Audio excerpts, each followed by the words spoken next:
चलिए, good morning, आप सभी का स्वागत है। तो प्यारे बच्चों, हम लोग आज सिद्ध करने वाले हैं क्या, रूट 3 एक और परिमेय संख्या है। और यह थोड़ा लैंग्वेज वाला होता है, भाषा वाला होता है, थोड़ा विद्यार्थियों को तकलीफ करता है, इसलिए ना एग्जाम के लास्ट में बताया जाता है। ठीक है, तो आपका एग्जाम कितना दिन बचा है?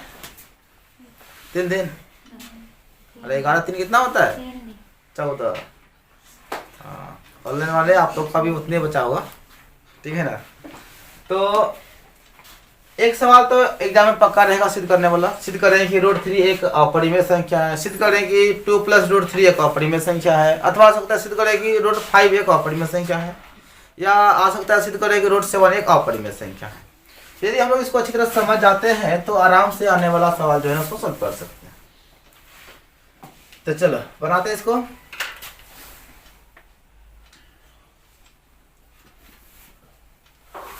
हम लोग को पता है यह चीज कि यह हमारा कौन सा संख्या है, अपरिमेय है, लेकिन फिर भी क्या करना पड़ेगा, सिद्ध करना पड़ेगा। तो इसका उल्टा मान लेते हैं हम लोग।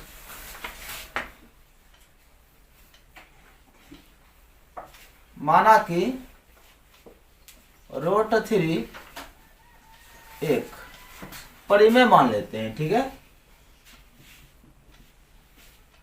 परिमेय संख्या है। थोड़ा ध्यान से समझना, यदि परिमेय है तो यह p/q में होगा, अंश बट्टे हर में होगा, नहीं है। तो हमारा रूट 3 एक क्या है, परिमेय है, तो यह क्या होगा, p/q में, या इसको हम a/b भी बोल सकते हैं, ठीक है ना। पिछले बार जो हम बताए थे, जिसमें कि क्लास शुरू मतलब चल रहा था बेस शुरू से, अच्छा, तो उसमें शायद हम a और b ही माने थे, ठीक है ना, इसलिए अभी भी a और b ही माने, p/q माने थे। अच्छा, कोई बात नहीं, की बात हुआ, p/q ले या फिर a/b ले, अंश बट्टे हर में है ना। तो परिमेय संख्या हो गया जहां a और b क्या होता है, सह अभाज्य होता है। सह अभाज्य है तथा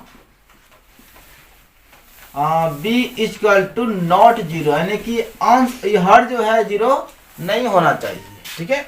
हम लोग कोशिश करेंगे कि इसको हटा उठा के परिमेय कर दे, बहुत प्रयास करेंगे जैसे भी हो जाए। तो यहाँ पे रूट 3 है ना, रूट 3 हम हटाने का प्रयास करते हैं। यहाँ से क्या लिखेंगे, दोनों ओर वर्ग करने पर, तो रूट 3 का कर देंगे वर्ग, और यहाँ पर a/b है, इसका भी क्या कर देंगे, वर्ग।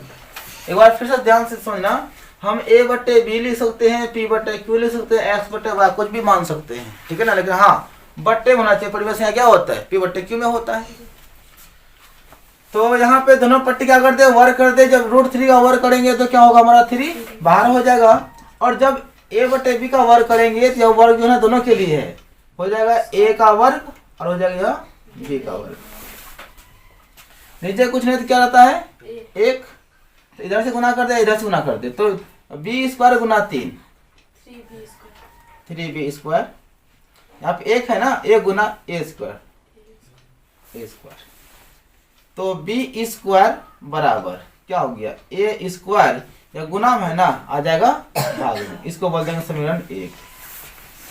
एक चीज यहाँ समझना, इसको समझने के लिए यहाँ पे देखना पड़ेगा। चलो हम क्या लिखे, 5, यहाँ पे 5² बट्टे क्या लिखे, 5, तो 5 का स्क्वायर क्या होता है, 25 बट्टे कितना, 5, 5 25, ठीक है।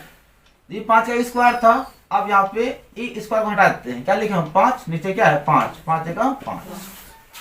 मेरा समझाने का अर्थ यह था कि यदि किसी भी संख्या का यदि वर्ग अगर किसी संख्या से कटता है तो वह संख्या भी उससे कटेगा। अर्थात यदि 5 का वर्ग 5 से कटता है तो वह खुद 5 भी 5 से कटेगा। नहीं सुन पाया, फिर समझो।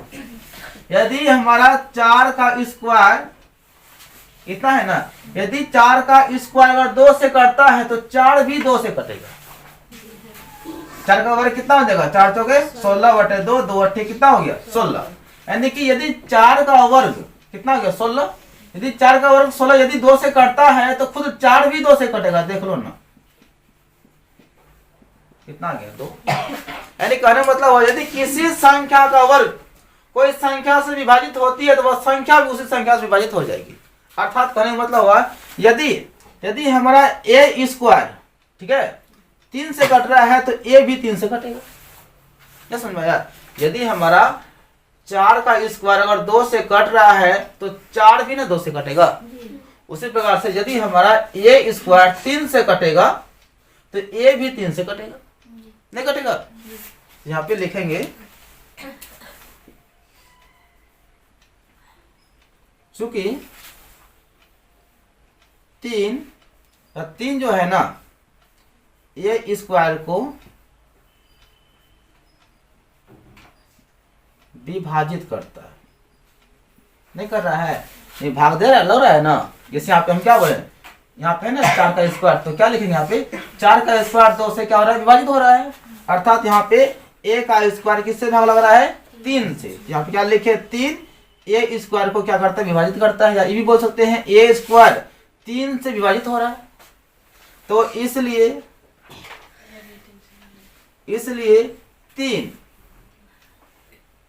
3 जो है ना a को भी विभाजित करेगा। यहां से मेरा ध्यान से, हेलो बंद करो हाथ। हम क्या लिखे कि 3 जो है ना a स्क्वायर को क्या करता है, विभाजित करता है। तो इसलिए 3 जो है ना a को भी क्या कर देगा, विभाजित कर देगा। यदि स्क्वायर कटेगा तो वह भी उस संख्या भी कट जाएगी। जैसे यहाँ पे हमारा अगर 2 से अगर स्क्वायर कट, यानी इसका स्क्वायर कितना 16 गया, यदि स्क्वायर कट गया तो वह संख्या भी 4 कट जाएगा ना।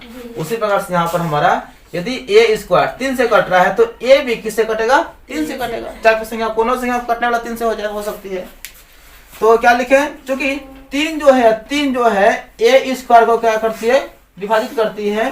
तो इसलिए 3 जो है ना a को भी क्या कर देगा, विभाजित कर देगा। इसको x में 1 बोल देंगे। अब यहाँ पे क्या करते हैं हम लोग, यहाँ पे मान लेते हैं a का मान कुछ, जैसे मान लिया कि a का मान जो है ना पूर्णांक संख्या मानना है ताकि वह 3 से कट जाए। मान लिया, चलो हम 3c ही मान लेते हैं, ठीक है। क्या माना कि a बराबर 3c, जहां c हमारा क्या हो जाएगा, पूर्णांक है।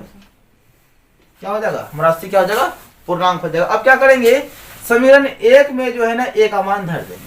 यहाँ देखो, यहाँ पे क्या है, b स्क्वायर बराबर a स्क्वायर बट्टे 3 है ना, तो a का मान कितना है 3c। यहाँ पे क्या हो जाएगा स्क्वायर बट्टे कितना है 3।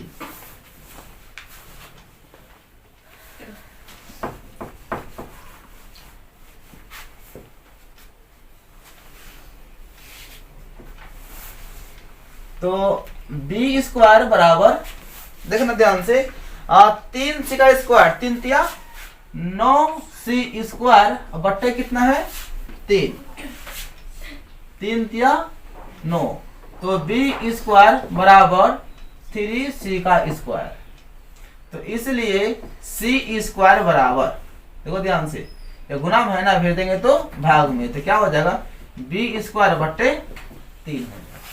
अब थोड़ा ध्यान से आप समझने वाली बात है, जैसे कि हमारा a स्क्वायर 3 से कट रहा था, उसी प्रकार से b स्क्वायर किससे कट रहा है, वही 3 से कट रहा है। अभी क्या लिखेंगे, यहां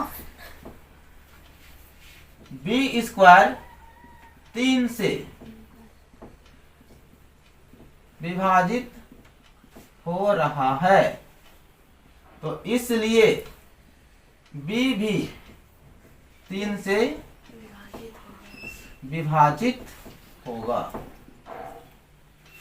अब यहां से देखना, हम यहाँ पे क्या बोले थे कि a और b कौन संख्या है, सहअभाज्य संख्या। सहअभाज्य का मतलब होता है वह संख्या जिसका कि s सब कितना आ जाए, 1 आ जाए, तो हमारा क्या होता है सहअभाज्य संख्या। इसे हम बोलेंगे कि 2 और 3 सहअभाज्य संख्या है, अर्थात 2 और 3 का s सब कितना आ जाएगा, 1 आ जाएगा।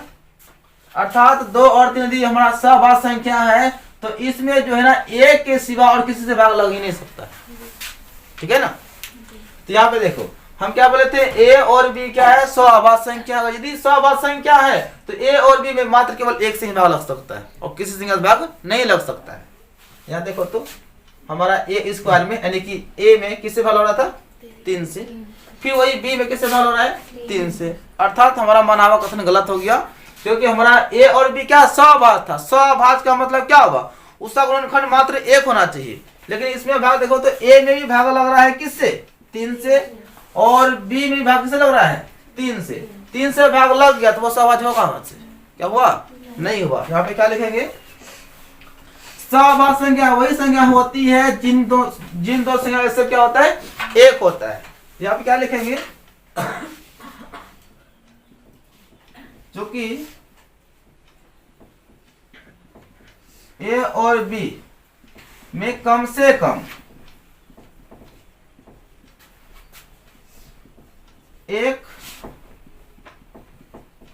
गुणनखंड 3 है। कहने मतलब हुआ ए और बी किससे भाग लग रहा है, 3 से। यदि हमारा स्वाभाज्य संख्या होता तो ए और बी किससे करता, 1 से करता, 1 से भाग लगता है। लेकिन यहाँ किससे भाग लग रहा है, 3 से। अर्थात हमारा एसएफ तो 1 नहीं आएगा, कितना आ जाएगा, 3 आ जाएगा। कहने का मतलब हुआ कि जो अभाज्य संख्या होती है ना, उसमें जो है ना केवल और केवल किससे भाग लगता है, 1 से लगता है। और उसका गुणनखंड भी क्या होता है, 1 ही होता है। लेकिन यहाँ पे क्या हो रहा है, यहाँ ए में भी भाग लग रहा है किससे, 3 से, और बी में भी भाग किससे लग रहा है, 3 से। कहने मतलब हुआ कि हम बोल सकते हैं a गुना 3, बोल सकते हैं b गुना 3। भाग होने मतलब क्या हो, गुना देना हो गया। तो यहाँ पे एसएफ कितना आ जाएगा, इसका 3 आ जाएगा। लेकिन दो स्वाभाज्य संख्या एसएफ क्या होता है, 1 होता है। तो हमारा कथन का क्या विरोध ना चला गया। तो यहाँ पे क्या लिखेंगे, चूंकि ए और बी में कम से कम एक गुणनखंड जो है वो क्या मिल रहा है, 3 मिल रहा है। या लिख सकते हो कि यह कथन का विरोधाभास प्रकट होता है या फिर प्रकट करता है। अतः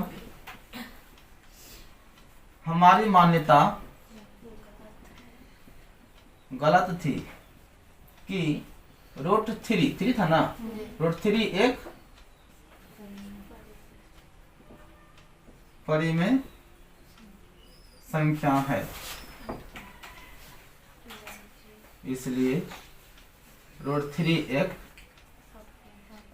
अपरिमेय संख्या, अपरिमेय था ना, अपरिमेय संख्या है। देखो थोड़ा लंबा है, लेकिन जो है ना 1-2 बार इसको प्रैक्टिस करना पड़ेगा, ठीक है ना।